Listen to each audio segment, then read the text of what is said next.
Perhaps the coolest Brit since David Coverdale, Charles W. Cook, joining us on the program from National Review Online. How you doing, Charles? I'm doing well. How are you? I'm good. Have you ever had a girlfriend roll around, gyrate on top of your car? In many countries. In many countries. See, you're even cooler than David Coverdale. You know, I'm telling you. Listen, I'm really glad you could be with us on the program this afternoon. And I really enjoyed your column. Stand Your Ground is not new.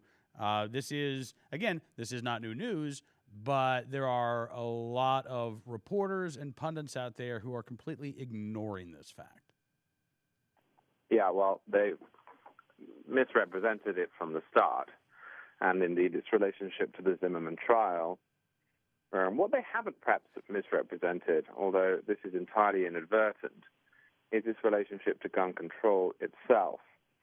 If you listen to the way in which this is characterized, the idea is that recently states that the left doesn't like, largely, have put onto their books laws that increase self-defense rights and thus allow people to go around shooting others. And that's the way that this is discussed. Shoot first, ask questions later, you hear a lot of this. Actually, what's happened, as with gun control laws, is that having tried abandoning American principles such as stand your ground and the individual right to bear arms in the 1970s and 60s, and having seen what happened when you do that, which is a huge amount of crime, general social dysfunction, and the court system being on the side not of the victims but of the perpetrators, states have taken back rights that are hundreds of years old and, in fact, originate in my own country of birth. Absolutely, and so you say this the new wave of passage of Castle Doctrine or Stand Your Ground laws started as a result of this experiment and Americans recognizing this was a failed experiment. Right.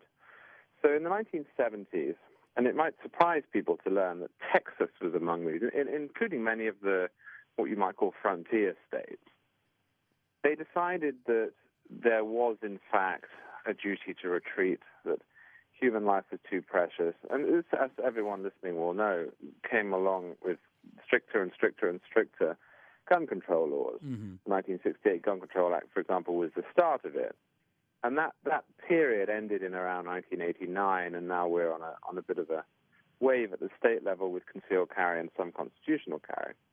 And what they decided was that if you were attacked, you had a responsibility to run away, and they strengthened how strong that responsibility was. Well, of course, what happened was that prosecutors, such as we saw in the Zimmerman case with Angela Corey, overzealous prosecutors realized that it's an awful lot easier to tell somebody that they have to retreat when they're sitting in a courtroom than it is when you actually are in the criminal situation yourself.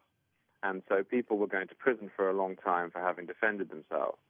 As I say, the crime rate went up, gun ownership and the right to carry guns went down, and we know the history of this.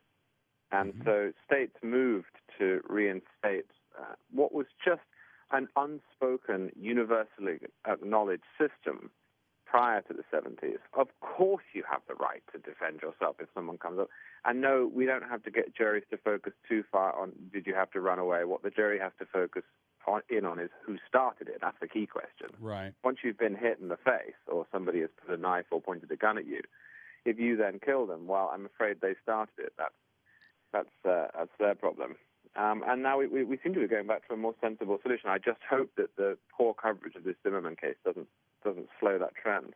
Well, I hope so as well. And as you say, I mean, it's awfully poor coverage. We have, it's interesting, Charles. We have gone in the past week from hearing a lot of calls for the Justice Department to investigate George Zimmerman himself to calls from the Justice Department and Dick Durbin and President Obama for something to be done about Stand Your Ground. Dick Durbin says there'll be congressional hearings on this and a lot of urgings of states to go and revisit this issue. That as you say, has a track record, has a long track record. And you point out, despite the ongoing liberalization of firearm self-defense law, the crime rate today is around 50% of what it was 20 years ago. What critics said would happen if law-abiding Americans were permitted to carry guns has not happened. No. And the predictions that removing the duty to retreat would turn the United States into a tombstone have proven equally flawed. This is a solution in search of a problem. This call to get rid of stand your ground. Well, it's also worth establishing what a stand your ground law is, because it's a very simple definition. Self-defense and the right to self-defense is not only an unalienable right, as defined by Locke and expanded by the Founding Fathers, that was a holdover from British common law, but is the law of the land without question in all 50 states and Washington, D.C. Now, that's important because to listen to some of the commentary, what they're really discussing is whether self-defense is a good idea. Self-defense is not on the table. What is on the table is this. Does effectively the castle doctrine exist outside of the house? In other words, if you came up to me and you attacked me, do I have a responsibility to retreat or not? And can a jury take that into account? That is the entirety of the debate, what your duty is in that situation. And the stand your ground law says, no, if someone comes and attacks you and then you kill them, the jury doesn't have to decide whether you had adequate chance, adequate scope to run away. And as we've seen with this prosecution of George Zimmerman, zealous prosecutors are still out there. They will still try absolutely anything. And the states that have moved to remove that tool from their arsenal, I think, have actually done an awful lot of law-abiding people who never want to get into a fight, but nonetheless could find themselves in that situation, have done them a favor. No, I think you're absolutely right. So, Charles, how I'm curious. You've been writing a lot about this. Is it your take that we're starting to see the truth get out here about what Stand Your Ground is all about and the effects of Stand Your Ground? I don't know. I know that Americans turned in around the year 2000 on this question, on a lot of gun questions as well. I think 9/11 probably did something. Whether that was rational for someone living in Wyoming or not, nobody really knew what was happening in September 11th, 2001. That's worth remembering. Mm-hmm.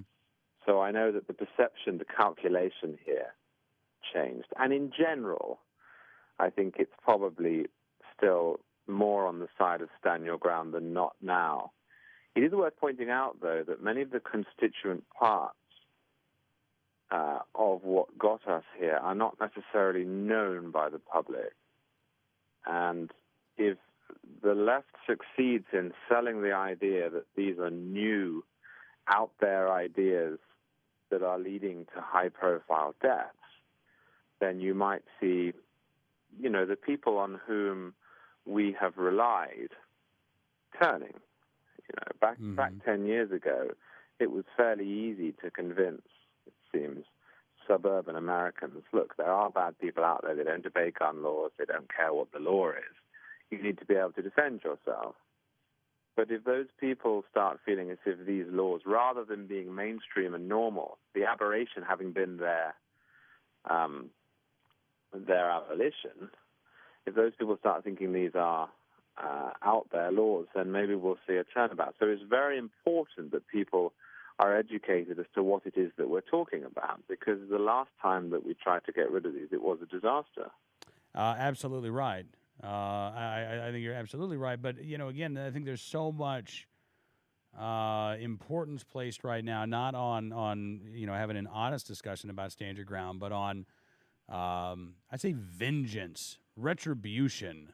It's not justice, Charles. It's this desire. We've got to do something.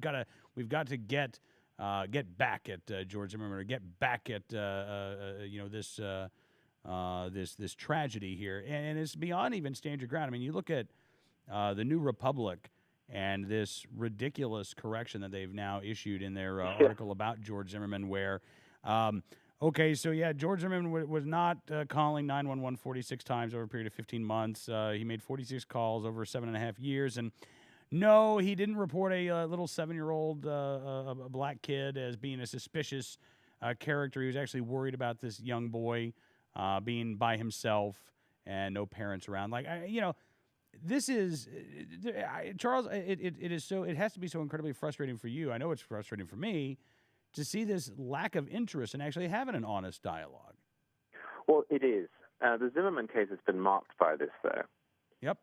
I don't know if we've talked about this before, if I said this to you, but, Governor Quinn in Illinois, he's particularly funny because he is still pretending that this new concealed carry law that Illinois was forced to put into effect is going to lead to people shooting each other in the supermarkets if they run into each other with their shopping trolleys. Right. Now, that was a silly idea when it was first posited in 1989. But having seen 49 other states introduce concealed carry regimes and nothing happen, nothing bad happen at all, and the crime rate drop in half, be cut in half, it's particularly silly. And yet every time a state expands its gun rights, this is exactly what the left says. They say we're going to have shootouts in the streets. Now, my contention here is that they seized on the Zimmerman case right at the beginning, before any facts were known, certainly before the trial, as an example of, well, look, we were right all along. This is what happens when you combine concealed carry and stand your ground laws. Now, as it turned out, that's not what happened at all. Nobody in court argued that it was. Nobody mentioned stand your ground. Nobody mentioned concealed carry. But they had to stick with it. So this is what happens. This is going to usher in, embody and empower and enable racists. And so they're now sort of stuck defending the indefensible, but they can't back off. And so as you see with the New Republic, they had to issue a retraction and an apology because it was just so egregious. But apologies are never the same as not writing the piece in the first place. So, yeah, we're in a difficult situation in which the other side has decided something happened that it didn't, and they're going to stick with it. The problem is perception is reality when people vote. So it's really important we get the actual reality out there. Yeah, absolutely. Absolutely. Listen, Charles, thank you so much for coming on the program. Have a great weekend, and hope we can talk again soon. Absolutely, anytime. Come down and shoot guns with us soon. I would love to. Thank you. All right. Thank you. Charles Cooke joining us from National Review Online.